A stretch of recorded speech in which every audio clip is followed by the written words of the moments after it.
2 years ago, I bought a second-hand Yamaha YZF-R6, or just R6, with the intention of keeping it stock, using it mainly as a street bike but occasionally taking it to the track. It's a 2007 model in black with silver accents. I still think it's an elegant looking bike, and perhaps it has the sharpest looks of all the 600cc sports bikes of that era. The bike not only looks good, but it also performs.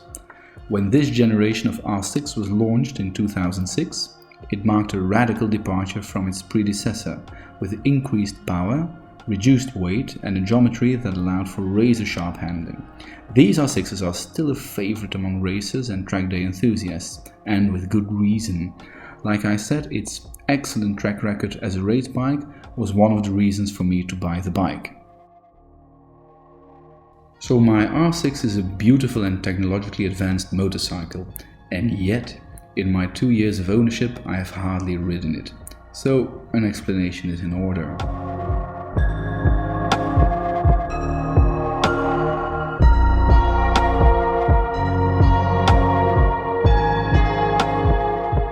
Well, a lot has to do with this bike. This is a 2010 Triumph Daytona 675 that I bought not long after the R6. The R6 was an immaculate bike, the Daytona not so. The Daytona was used and abused and needed a lot of work to get it running right, and to this day it's still costing me an arm and a leg to keep it in working condition.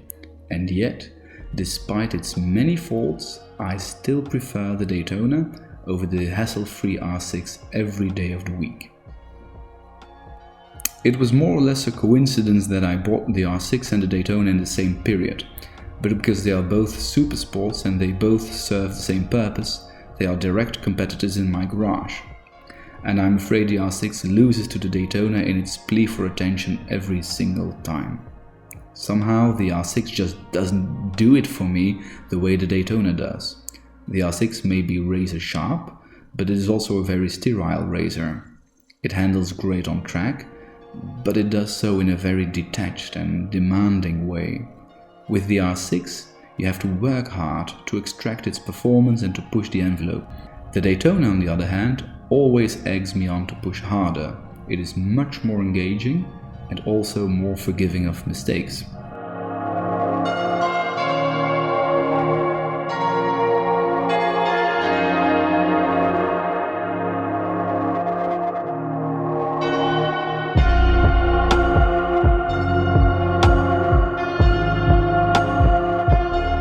Is this then a case of the old cliché that says that Japanese bikes lack character?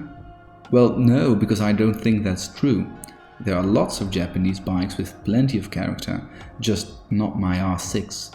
It is difficult to put my finger on what exactly it is lacking or where it falls short of my expectations. Perhaps I don't like the howl of the R6's 4 cylinders as much as the growl of the Daytona's triple-cylinder engine. Perhaps it's the R6's business-like appearance with its sharp lines and its somewhat bland-looking nose, compared to the round shapes and the friendly demeanor of the Daytona. It should be said that the R6 has plenty of high-quality internal components, including titanium valves, so it's clear that the bike was built for performance. However, despite being very functional, the R6's components aren't very nice to look at, and some of the materials aren't particularly nice to the touch.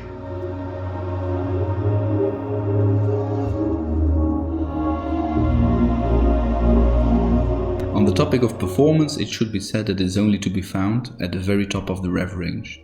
Below 10,000 RPM, the R6 lags grunt. I wasn't expecting a lot of low-end torque from its 4-cylinder engine, but it also has absolutely nothing to offer in the middle of the rev range. All the power is to be found at the top.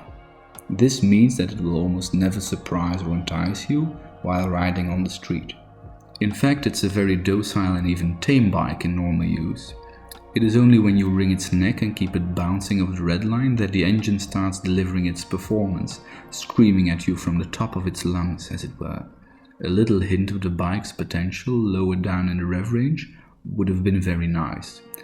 I know from experience that its main rival at the time, the Honda CBR 600RR, is better at this. The complete lack of low-end grunt has been an issue for me on track, especially as a novice rider. I've taken my Daytona plenty of times to the track, but my R6 only twice. Exactly because it's so weak when you're in the wrong gear and you're trying to accelerate out of a corner. The Daytona's triple cylinder has significantly more oomph when you find yourself in too high a gear.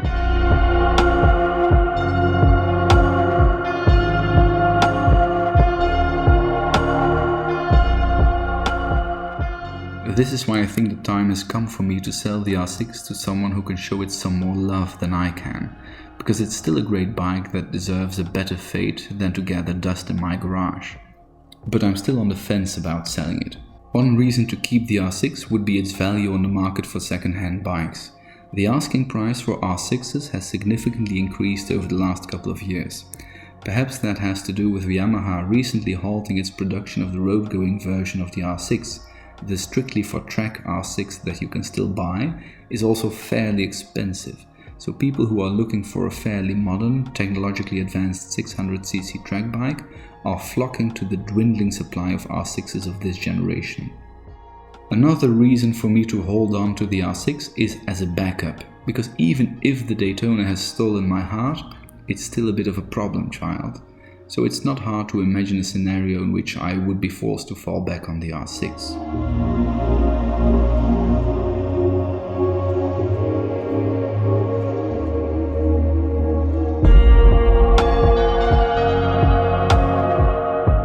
Perhaps I'm overthinking all of this. Perhaps the real reason why the R6 is still sitting in my garage is that I have been too lazy to sell it. Who knows? What do you think? Have you had any experience with a bike that is objectively great but that just doesn't do it for you? And do you think that is a legitimate reason for selling such a bike? What do you think? Should I keep the R6 or sell it? Let me know in the comment section and don't forget to subscribe.